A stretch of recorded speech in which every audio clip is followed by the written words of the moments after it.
திரையுலகத்தில் எம்ஜிஆர் அவர்கள், சிவாஜி அவர்கள் எப்படி சரித்திரம் படைத்தார்களோ அதுபோல இசைத்துறையிலே இளையராஜா, ஏஆர் ரஹ்மான் எப்படி மறக்க முடியாதவர்களோ அந்த மாதிரி சாதனை பல படைத்த தமிழ் திரையுலக வரலாறு அப்படிங்கிற ஒரு புத்தகத்தை தொகுத்ததன் மூலமாக சாகா வரம் பெற்றவர் நம்முடைய மரியாதைக்குரிய ஃபிலிம் நியூஸ் ஆனந்தன் அவர்கள். 85 ஆண்டுகள் வரலாறு. 1931 அக்டோபர் 31 காளிதாஸ் அப்படிங்கிற படம் முதல் பேசும் படம் வந்துச்சு. இந்த 1931 இன்னைக்கு வரைக்கும் சற்றே கூட 7000 படங்களுடைய வரலாற்றை தொகுத்த முதல் மனிதன் அவர் தான். அந்த படத்தினுடைய பேர் என்ன, அது சம்மந்தப்பட்ட புகைப்படம், டைரக்டர் யார், ஹீரோ ஹீரோயின் யார் அப்படின்னு ஆரம்பித்து இந்த நெடிய 7000 ஆண்டுகளோட வரலாற்றையும் தொகுத்த ஒரு மகத்தான ஒரு மனிதன். திரைப்படத்துறையில் சம்மந்தப்பட்டவங்க யார் யார் முதலமைச்சராக வந்தாங்க அப்படின்னு ஒரு லிஸ்ட் எடுத்தோன்னா கொடுக்குறாரு. திரைக்கலைஞர்கள் முதலமைச்சரானவங்க முதல்ல ராஜாஜி பேர் போடுறார். ராஜாஜி, அறிஞர் அண்ணா, கலைஞர், எம்ஜிஆர், என்டி ராமராவ், விஎன் ஜானகி, ஜெயலலிதாவிலிருந்து அப்படி துவங்கி தேசிய விருதுகள் வாங்கின படங்கள், தமிழ் மொழியில் வாங்கின படங்கள் என்னென்ன இருக்குது இந்த நெடிய காலத்தில், இந்த 60 ஆண்டுகள் அந்த படத்தோட பேர் பூரா போட்டிருக்காரு. அப்படி ஆரம்பித்து இன்றைக்கு வரைக்கும் அத்தனை படங்கள் வரலாற்றையும் தொகுத்த ஒரு மகத்தான ஒரே மனிதன் அவர் தான். நான் முதல்ல 1965 நடிக்க ஆரம்பித்தேன். அன்னையிலிருந்து முதல் 100 படங்கள் வரைக்கும் 100 படங்களுக்கும் ஒரு ஆல்பமாக தொகுத்து கொடுத்தார். 100வது பட விழாவை நடத்தி கொடுத்தார். நான் திருமணம் 1974 பண்ணும்போது பத்திரிகையாளர்களை பூரா ஒரு ரயில்வே பெட்டி ஒன்று தனியாக ஸ்பெஷலாக அரேஞ்ச் பண்ணி இங்கேருந்து கோயம்புத்தூர் கூட்டிகிட்டு வந்து அந்த மொத்தமாக வந்த 100 பேருக்கும் இடவசதியெல்லாம் பண்ணி கொடுத்து கல்யாணத்தில் கவர் பண்ண வச்சு திரும்ப கூட்டி வந்தார். வாழ்க்கையின் கடைசி மூச்சு வரைக்கும், இப்போ அவர் 90 வயசு ஆகுது, கடைசி மூச்சு வரைக்கும் சென்னைக்குள்ளே எந்த நிகழ்ச்சி நடந்தாலும் திரைப்படத்தோடு நடுங்கிட்டு வருவார், நிற்க மாட்டார், 4 பேர் தூக்கிட்டு வாங்க. அந்த மாதிரி கடைசி மூச்சு வரைக்கும் திரையுலகத்துக்காக வாழ்ந்த ஒரு மகத்தான ஒரு மனிதன். அவர் இடத்த வழக்கம் போல் யாருமே அடைக்க முடியாது. நாம் அவர் கொடுக்குற மரியாதைங்கிறது, அவர் மாதிரி எந்த தொழிலை கை வச்சாலும் எந்த தொழில் இறங்கினாலும் கடுமையாகவும் நேர்மையாகவும் சத்தியமாகவும் உழைக்க வேண்டும். அதுதான் அவருக்கு செய்யக்கூடிய மரியாதை. அவர் ஆத்மா சாந்தி அடையட்டும். அவரை பற்றி ஐயா ஃபிலிம் நியூஸ் ஆனந்தரை பற்றி பேசுகிறது கூட எனக்கு வயசு இல்லைன்னு நான் நினைக்கிறேன். பட் இருந்தாலும் எங்களுக்கு என்ன ஒரு பெருமைன்னா, அவர் பணிபுரிந்த காலங்களில் 20 வருஷம் சிவாஜி ஃபிலிம்ஸில் தான் ஒரு டெஸ்க் வச்சு அந்த இன்ஃபர்மேஷனை கேதர் பண்ணாருங்கிறது எங்களுக்கு ரொம்ப ரொம்ப பெருமையாக இருக்குது.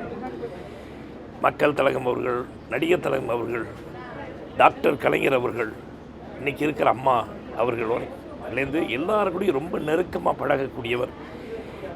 இன்றைக்கி எங்கள் கூட சின்ன பசங்க நாங்கள்லாம் கூட எங்கள் கூட கடைசியில் நம்ம மொட்டை ராஜேந்திரன் வரைக்கும் அவ்வளோ நெருக்கமாக பழகக்கூடியவர் அண்ணன் ஃபிலிம் நியூஸ் ஆனந்தன் அவர்கள். அதாவது அந்த அவரோட இடத்த இனிமேல் நிரப்புறதுங்கிறது ரொம்ப ரொம்ப சந்தேகம். அப்படிப்பட்ட ஒரு பெரிய மனிதர் திரையுலகம் இருக்கிற வரைக்கும் அவரோட இன்ஃபர்மேஷன் நம்ம எல்லார் மனசுலையும் இருக்கும், எல்லார் புத்தகத்துலேயும் அவர் கொடுத்த இன்ஃபர்மேஷன் தான் இருக்கும். அந்த அடிப்படையில் அவர் கூட அவர் குடும்பத்தோட நானும் இன்றைக்கி இந்த துக்கத்தில் கலந்துக்கிட்டு அவர் குடும்பத்துக்கு என்னோட ஆழ்ந்த அனுதாபங்கள், அவர் ஆத்மா சாந்தி அடைய இறைவனை வேண்டிக்கிறேன், எங்கள் அப்பாவை வேண்டிக்கிறேன். இவைகள் வார்த்தைகள் இல்லாமல் நான் தடுமாற வேண்டியதாக இருக்குது. ஏன்னா நான் சினிமாவில் நடிக்க வர்றதுக்கு முன்னாலேருந்தே ஃபிலிம் ஆனந்தன் ஐயா அவர்கள் பழக்கம். ஒரு சரித்திர முடிவுக்கு வந்திருக்கு, அதுதான் நான் சொல்ல முடியும். ஏன்னா இந்த நூற்றாண்டு கால சினிமாவுடைய ஆவணத்தை நம்ம எடுத்து பார்க்கணும், நமக்கு ஏதாவது ஒரு குறிப்பு வேணும் அப்படின்னு சொன்னால் அது ஃபிலிம் ஆனந்தன் ஐயா தான் நாடி போக வேண்டியதாக இருக்குது. அவ்வளவு பொறுப்பாக இனிமேல் அந்த காரியத்தை யார் எடுத்து செய்வா, இல்லை இது வரைக்கும் ஒரு பொறுப்பாக எடுத்து பண்ண காரியங்களை யார் எடுத்து பண்ணுவான்னு தான் ஒரு பெரிய கேள்விக்குறியாக இருக்குது. எல்லோரும் மதிக்கக்கூடிய, எல்லோரும் மரியாதை செய்யக்கூடிய, எல்லோருக்கும் பிடித்த ஒரு மனிதராக இருந்திருக்கார். அவருடைய குடும்பமும் எனக்கு நெருக்கம். டைமண்ட் பாபுலேருந்து அவங்க குடும்பத்தை சார்ந்த டாக்டர் எஸ்கேலேருந்து எல்லாரும் போகிறாங்க. மிகப்பெரிய இழப்பு. தமிழ் சினிமாவில் ஃபிலிம் ஃபார்மேட்டில் இருந்தவரையில் லேப்னு ஒன்று இருந்தது. அதனால் ஃபிலிம் வந்து லேபில் பாதுகாக்கப்படும். ஒரு படங்கள் நமக்கு அங்கே பாதுகாப்பாக இருக்குதுங்கிறதே ஒரு ரொம்ப சந்தோஷமான விஷயமா இருக்கும். எதிர்கால தலைமுறைக்கு அது போய் சேரக்கூடிய ஒரு விஷயமா இருந்தது. இன்றைக்கும் பூனே ஃபிலிம் இன்ஸ்டியூட்டில் எல்லா படங்களும் பாதுகாக்கப்பட்டுக்கிட்டு வருது. ஆனால் இங்கே வந்து தமிழ் சினிமாவில் வந்து அது மெதுவாக போய் டிஜிட்டல் கான்செப்ட் வந்த பிறகு யூஸ் அண்ட் த்ரோ ஆகிப்போச்சு. எந்த ஒரு பொருளும் வாங்கி பயன்படுத்துறது, தூக்கி எறிகிறது அப்படிங்கிற மனநிலைக்கு வந்து போச்சு. இன்றைக்கி ஆனந்தன் சாருடைய பேரோடு ஒட்டி நிற்கிறது ஃபிலிம் நியூஸ். ஒரு திரைப்படத்தினுடைய செய்தியை தருபவர் என்கின்ற அடையாளம் அவருடைய வாழ்நாளில் வந்து அவர் மிகப்பெரிய அடையாளமாக அவர் சுமந்துக்கிட்டு இருக்கார். அது ஃபிலிம் இண்டஸ்ட்ரி வந்து அவருக்கு கொடுக்கப்பட்ட ஒரு மிகப்பெரிய மரியாதை. அதுக்காக அவருடைய உழைப்பு ஒரு காலகட்டம் வரையிலும் நமக்கு ஆரம்பத்தில் வந்து ஒரு விஷயத்தை சேகரிக்கிறதுக்கு சுலபமாக இருக்கும். ஏன்னா வயது சிறு வயதாக இருக்கும். ஆனால் வயது ஏற ஏற ஏற ஒரு செய்தியை சேகரிக்கிறதுக்கு வந்து நம்ம அந்த ஃபிலிம் இண்டஸ்ட்ரி விட்டு கொஞ்சம் வயது காரணமாக நம்ம தொடர்பு விலகும். அப்போ நம்ம கடுமையாக உழைக்க வேண்டியது இருக்கும். அப்போ நான் பல சமயங்களில் பார்த்துருக்கேன், ஒரு படம் பார்க்க வரும்போது கூட அந்த படத்தை பற்றின கம்ப்ளீட் டீட்டெயில்ஸ் வந்து அவர் வந்து முதல்ல அதில் தான் கவனம் செலுத்துவார். ஒரு கலைஞர்களுடைய பெயர் மிஸ் ஆகாமல் அவர் அதை வந்து அந்த வருஷத்தினுடைய கடைசியில் அதை வந்து பதிவு செய்வார். அப்படி ஒரு ஒரு ஒரு பெட்டகம் மாதிரி அவர் வந்து ஒரு மியூசியம் மாதிரி எல்லாத்தையுமே சேகரித்த ஒரு நபராக இருந்திருக்கார். ஒரு அடையாளம் அவர். அந்த பணியை யார் செய்வாங்க, இனிமேல் செய்கிறதுக்கு சாத்தியமா அதெல்லாம் எனக்கு தெரியல. ஆனால் இந்த தலைமுறையினுடைய ஒரு அடையாளம், இந்த அடையாளம் மீண்டும் ஒருவருக்கு எளிதில் கிடைக்காது. அது எத்தனை நூற்றாண்டு ஆகும்னு எனக்கு தெரியல. அவருடைய ஆத்மாவும் நம்ம பாபு சார் அவரும் மற்றும் குடும்பத்தாருடைய அனைவருக்கும் எங்களுடைய ஆத்மாத்மான அனுதாபங்கள். எல்லோருக்கும் வணக்கம். சார் வந்து it's like is a family. சின்ன வயசுலேருந்து அப்பா கூடயே பார்த்துருக்கோம். நிறைய வாட்டி அப்பாவோட one of the favourite persons. And it's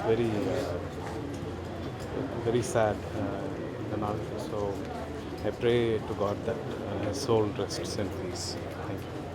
film news Anandan sir அவர் இல்லைன்னா இன்ஸ்டியூட்டில் இருக்கிற எந்த ஒரு டெக்னீஷியனும் சினிமாக்கே வந்திருக்க முடியாது. எங்களுக்கு எல்லாத்துக்கும் வழிகாட்டியாக இருந்தவர் இன்றைக்கி எங்களை விட்டு பிரிந்து போன எனக்கு மட்டும் இல்லை, சினிமா இண்டஸ்ட்ரியில் இருக்கிற எல்லா ஃபில்ம் இன்ஸ்டியூட் ஸ்டூடெண்ட்ஸ் மட்டும் இல்லை, எந்த ஒரு புது டெக்னீஷியனாக இருந்தாலும் அந்த காலகட்டத்தில் இவருடைய ஒத்துழைப்பு இல்லாமல் யாரும் அவ்வளோ சீக்கிரம் சினிமாவுக்கு உள்ளே வர முடியாது. ஆனந்தன் ஐயாவுடைய குடும்பத்தாருக்கும் மற்றும் அவருடைய எல்லா நண்பர்களுக்கும் என் சார்பில் மட்டுமில்லை, எங்களுடைய திரைச்சிற்பி தமிழ் பொன்னி, ஆபாவானன், அரவிந்த்ராஜ் எல்லாரும் சார்பிலையும் மிக வருத்தத்தோடு இன்றைக்கு தினம் எங்கள் மனசில் என்றைக்குமே நிற்கும். ஒரு மிக சிறந்த மனிதரை, ஒரு மிக சிறந்த உயரிய பத்திரிகையாளரை இன்றைக்கு திரையுலகம் எழுந்திருக்கிறது. ஆனால் அவர் மறைந்து விட்டார் என்பதை விட அவர் நமக்காக சேர்த்து வைத்திருக்கிற சொத்து நிறைய இருக்கிறது. கடைசியாக நான் அவரை சந்தித்த பொழுது நான் வழக்கமாக அவரை செல்லமாக என் நண்பர் டைமண்ட் பாபுவை போல நானும் அவரை அப்பாவென்று அழைப்பது தான் வழக்கம். அப்படி அழைக்கிற போது அவர் எனக்கு நினைவுபடுத்திய விஷயம், நீங்களும் திரையுலகத்திற்கு வந்து கிட்டத்தட்ட 28 ஆண்டு கடந்து 29 ஆண்டில் இருக்கிற என்ற தகவலை அவர் எனக்கு சொன்னார். தகவலை பெறுகிற ஒரு விஷயமாகத்தான் திரு ஆனந்தன் அவர்களை பார்க்க முடியும். மிக சிறந்த மனிதர். புரட்சி தலைவரோடு, நடிகர் திலகத்தோடு, புரட்சி தலைவர் மாண்புமிகு அம்மா அவர்களோடு எந்த சரித்திரத்தை எந்த நேரத்தில் வேண்டுமானாலும் புரட்டி பார்க்கிற ஒரு லைப்ரரியாகத்தான் அவரை பார்க்க முடியும். அவர் நம்மை விட்டு பிரிந்திருக்கிறார். ஆனால் அவர் நமக்கு தந்திருக்கிற சொத்து, தகவல் நம்மோடு நிச்சயம் இருக்கும். ஆனந்தன் சாரோட இழப்பு மிகப்பெரிய ஒரு இழப்பு. நான் 1986 அவரை சந்தித்தேன். சினிமாவுக்கு வந்தப்போ ஒரு அற்புதமான இனிமையான ஒரு மனிதர், எல்லாருக்குமே நல்லது செஞ்ச ஒரு மனிதர். அதாவது சினிமாவோட சகாப்தம், ஒரு டிக்ஷனரி. சினிமாவில் அத்தனை விஷயங்கள் அவருக்கு தெரியும். இன்றைக்கி 90 வயசு அப்படின்னாங்க. அந்த காலத்தில் இருக்கிற நடிகர்கள்லேருந்து எல்லா தலைவர்கள்லேருந்து எல்லாருக்கும் அவருக்கு தெரியும். அவர் இழப்பு ரொம்ப துக்கமானது. அவர் ஆத்மா சாந்தியோட நேரம் கிட்ட வேண்டிக்கிறேன். அதிகமாக சொல்ல வேண்டியதில்லை. ஒரே ஒரு வார்த்தையில் அவனை பற்றி சொல்கிறாருந்தா, he is a granary of information, செய்திகளின் களஞ்சியம்.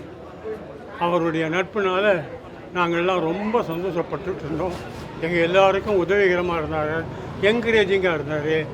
அவர் இன்றைக்கி நம்மக்கிட்ட இல்லை. கடவுள் அவரை ஏற்றுக்கிட்டு தன் பக்கத்தில் வச்சுக்கிட்டு அவரை ஆசீர்வதிக்கும்படியாக நான் ஆண்டவனை வேண்டுகிறேன். ஃபிலிம் நியூஸ் ஆனந்தங்கிறத விட மக்கள் தொடர்பு நாயகன்னு நாங்கள் சொல்லுவோம். எப்பயும் நாடோடி மண்ணிலேருந்து அவருடைய பணி ஆரம்பிச்சுன்னு சொல்லுவாங்க. நான் பத்திரிகை துறைக்கு வரும்போது நான் பார்க்குற ஹீரோக்களில் அவர் ஒரு ஹீரோவாக இருந்தார். ஏன்னா இன்றைக்கி ஒரு பெரிய என்சைக்ளோபீடியான்னு சொல்லுவோம் அவரை. ஏன்னா அத்தனை விஷயங்களை கையில் வச்சுருப்பார். நீங்கள் இப்போ கூட கேட்டேன் தம்பி ராஜ்குமார்கிட்ட, அவர் இறக்கும்போதும் தலையணையில் ஒரு மக்கள் தொடர்புக்கான ஒரு சிடி, எந்த படத்தை நம்ம கொடுக்கணுங்கிற அந்த சிடி, அதுக்கான செய்திகளோடையே தலைமாட்டடியில் இருந்து தான் வச்சு தான் அவர் இறப்பு நடந்திருக்குன்னு சொல்கிறாங்க. அதாவது வாழுகிற நாட்களை தன்னுடைய நான் செய்கிற பணிக்காக முழுமையாக ஒப்படைச்சவங்களில் இன்றைக்கி ஐயா ஆனந்தன் அவர் ஒரு பெரிய இழப்புன்னு சொல்ல முடியாது. இது ஒரு மாபெரும் இழப்புன்னு தான் சொல்லணும். திரைத்துறை இன்றைக்கி அதான் எனக்கு முன்னாடி சொல்லுவாங்க, கலைஞர் எந்த நேரம் சினிமா பற்றி ஏதாவது ஒரு சின்ன ஒரு சந்தேகம் இருந்ததுன்னா இரவு எந்த மணினாலும் நான் ஃபிலிம் நியூஸ் ஆனந்தன்ட்ட கேட்ட பிறகு தான் நான் அந்த கட்டுரையை முடிப்பேன் அப்படின்னு கலைஞர் சொல்ல நான் கேட்டிருக்கேன். அப்போது ஒரு மனிதர் எந்த அளவுக்கு தான் சார்ந்த துறையில் எவ்வளவு தெளிவாகவும், அதே நேரம் எல்லாமே இப்போ கம்ப்யூட்டர் உலகம் வந்துருச்சு, எல்லாமே கை நுனியில் எல்லாமே உலகத்தை கொண்டு வந்துட்டோம். ஆனால் அந்த மனுஷன் தன் தலையில் அவ்வளோ விஷயத்தை கையில் வச்சுட்டு எல்லாத்தையுமே பிறருக்காக வாழ்ந்த ஒரு பெரிய புண்ணியவான் தான் அருமை ஐயா ஃபிலிம் நியூஸ் ஆனந்தன். யாரிடமும் பகைமை பாராட்டாமல் நட்போடு பழகி கலைக்காக மட்டுமே தன்னுடைய திறமைகள் அனைத்தையும் வாரி வழங்கிய ஐயா அவருடைய மறைவு என்றும் ஈடு செய்ய முடியாததாக திரையுலக சகோதரர்களுக்கு நிலைத்திருக்கும். அவருடைய இழப்பை ஈடு செய்யக்கூடிய வகையிலே இறைவன் அருள வேண்டும் என்று பிரார்த்தித்து அவருடைய ஆன்மா நற்கதியடைய பிரார்த்தித்து அமைகின்றேன். வணக்கம்.